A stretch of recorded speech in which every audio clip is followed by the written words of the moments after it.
Luxury is best summed up as authenticity. It should hit you between the eyes and suddenly makes you feel alive and aware. It's less about fads and trends, and it's more about true quality. I think at Luxury Briefing one of the most important things for us has been the position of impartiality and integrity. We took a decision early on not to carry any advertising. That stood us in very good stead.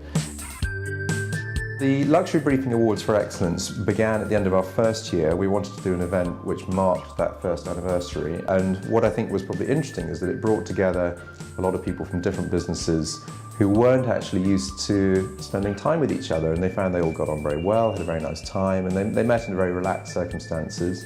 And this year we really have expanded it for the first time, which is very nice. So we've got a range of new categories. We've enlarged it just from 1 or 2 awards, and we'd like to recognise a whole lot of different people this time, which is great.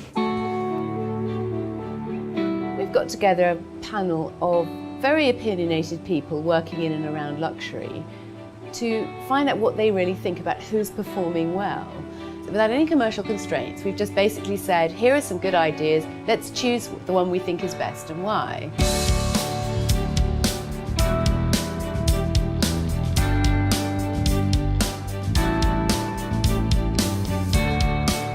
Well, I think Luxury Briefing stands for, it garners a membership that really represents the very, very best of luxury goods and services throughout the world. Partnering with Luxury Briefing on this and future events is such a wonderful opportunity for us to re-establish relationships that have existed and strengthen those, but also to open up doors of opportunities to new clients and partners out there. Luxury Briefing is a multifaceted communication that makes it possible for the industry to learn about each other, know what's going on in the world.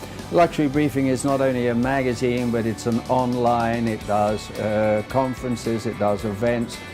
So like all good diamonds, it's multifaceted. Any series of awards that helps to highlight what brands are doing that is about newness and innovation is always a good thing. To celebrate when existing and traditional luxury brands show that they are changing or challenging the way that people think they are, to remain relevant.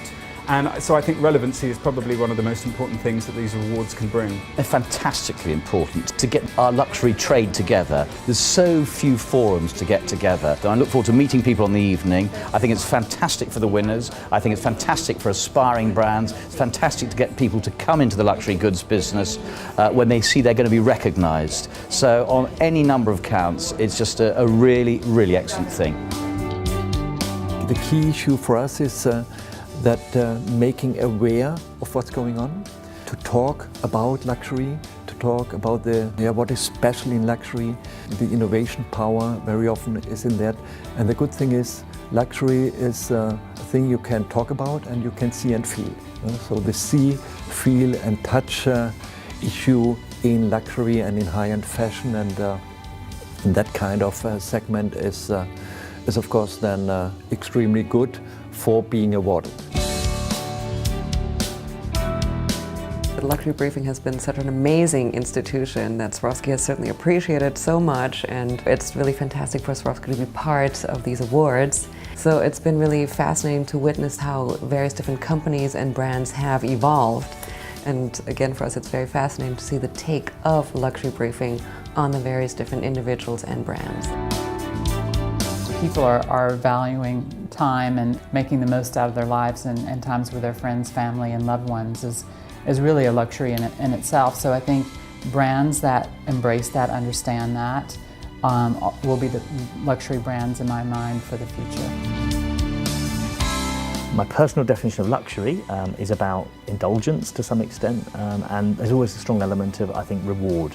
When you've done a good job or you feel you've worked hard or maybe had a big success, maybe a way of rewarding yourself or friends or family to indulge in a little bit of luxury.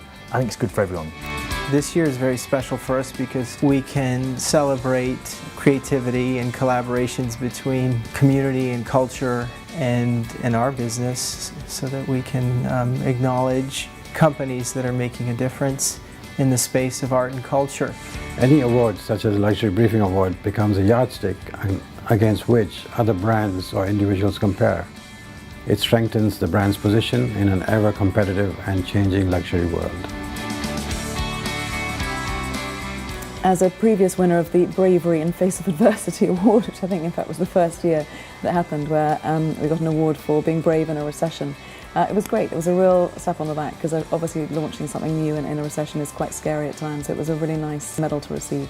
This year, as a judge of the awards, it's important, I think, to look for people who've really made a difference. So it's actually people who've been brave and stepped out of the norm and actually done something that's really unusual.